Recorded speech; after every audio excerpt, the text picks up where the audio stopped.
ini. Ya Allah, sayangilah kedua orang tua kami, jagalah mereka yang masih hidup, dan rahmatilah mereka yang telah meninggal dunia.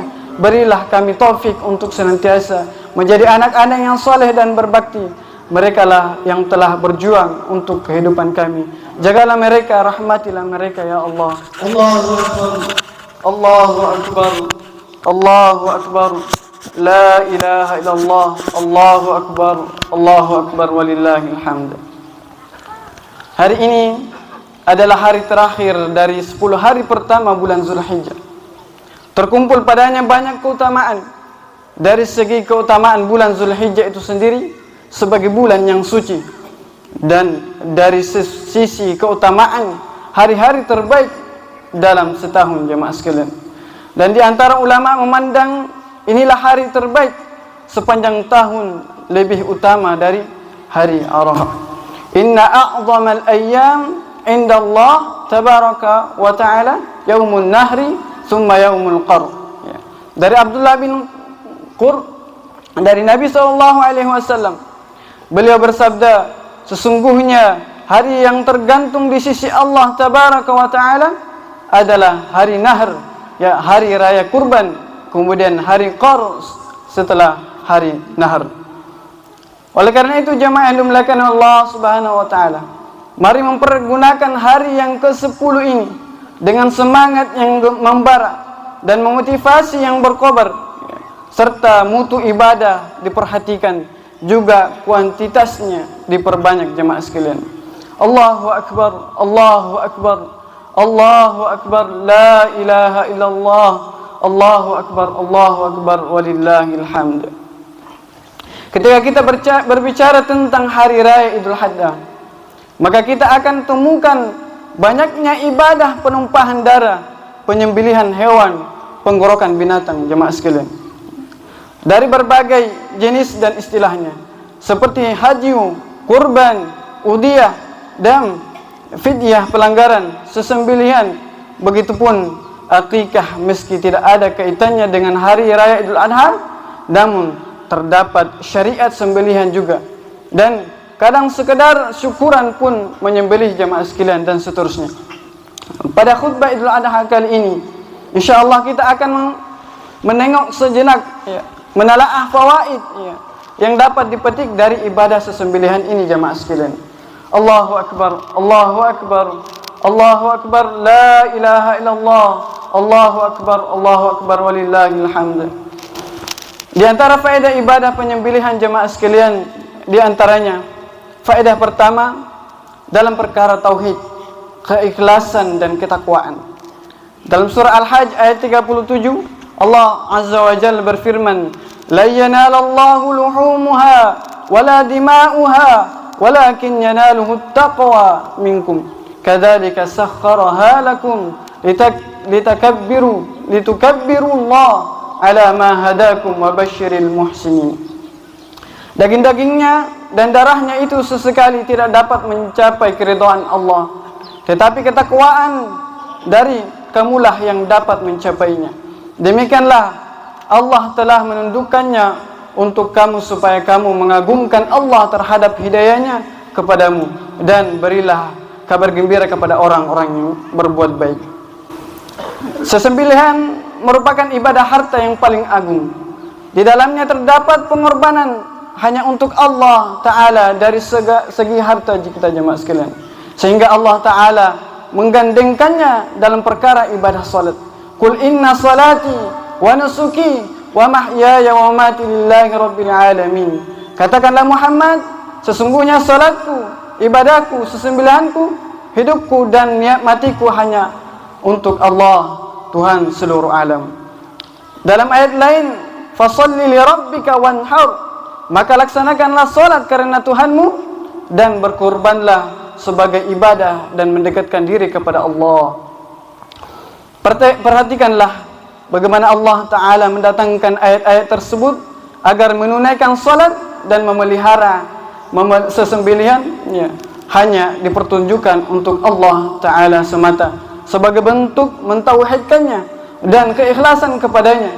Padahal semua ibadah perlu tauhid dan ikhlas jemaah sekalian. Hanya saja untuk salat dan sesembelihan ini tidak ditekankan karena luar biasanya ibadah tersebut jemaah sekalian. Pada kisah kedua anak Nabi Adam alaihissalam, ada yang diterima kurbannya, ada juga yang tidak jemaah sekalian, disebabkan keikhlasan dan ketakwaan. Allah Ta'ala berfirman, dan ceritakanlah Muhammad yang sebenarnya kepada mereka tentang kisah kedua putra Adam. Ketika keduanya mempersembahkan kurban, maka kurban salah seorang dari mereka, ya berdua, Habil diterima, dan dari yang lain Qabil tidak diterima jemaah sekalian. Dia Qabil berkata, sungguh aku pasti membunuhmu. Dia Habil berkata, sesungguhnya Allah hanya menerima amal dari orang-orang yang bertakwa. Faedah kedua jemaah sekalian, dalam perkara pengorbanan, perjuangan dan kesabaran. Ya. Syariat kurban berasal dari kisah kurban Nabi Ibrahim dan Ismail alaihissalam yang disebutkan dalam surah As-Saffat. Ya. Fama balagha ma'ahu as-sa'ya qala ya bunay inni ara fil manami anni azbahuk fanzur madza tara qala ya abati if'al ma tu'mar satajiduni insyaallahu minas sabirin. Maka ketika anak itu sampai pada umur sanggup berusaha bersamanya, Ibrahim berkata, wahai anakku, sesungguhnya aku bermimpi bahwa aku menyembelihmu, maka pikirkanlah bagaimana pendapatmu. Dia Ismail menjawab, wahai ayahku, lakukanlah apa yang diperintahkan Allah kepadamu, insyaallah engkau akan mendapatiku termasuk orang-orang yang sabar. Ketika perintah Allah Ta'ala hendak beliau kerjakan, maka Allah Ta'ala gantikan dengan sesembelihan hewan kurban. Allah Ta'ala berfirman, wa fadainahu bidzibhin azim, dan kami tebus anak itu dengan seekor sesembelihan yang besar. Lihatlah jemaah sekalian, bagaimana pengorbanan dan kesabaran itu begitu besar. Anak yang ditunggu-tunggu datangnya dan lahirnya, ketika beranjak dewasa diperintahkan untuk disembelih, namun Allah Ta'ala ganti dengan hewan sembelihan dan menjadikan syariat kurban dilakukan hingga hari ini, bahkan hari kiamat jemaah sekalian. Faedah yang ketiga jemaah yang dimuliakan Allah Subhanahu wa taala, yakni dalam perkara kesyukuran sosial dan persaudaraan. Sebagai bentuk kesyukuran, syariat menyembelih termasuk alternatif dalam pendekatan diri kepada Allah Ta'ala.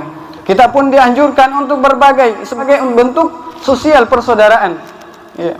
Berbagi sebagai hadiah maupun sedekah, berbagi untuk mempererat tali silaturahmi dan persatuan masyarakat, bangsa dan beragama. Allah Ta'ala berfirman agar mereka menyaksikan, ya, berbagai manfaat untuk mereka, dan agar mereka menyebut nama Allah pada beberapa hari yang telah ditentukan atas rezeki yang Dia berikan kepada mereka berupa hewan ternak.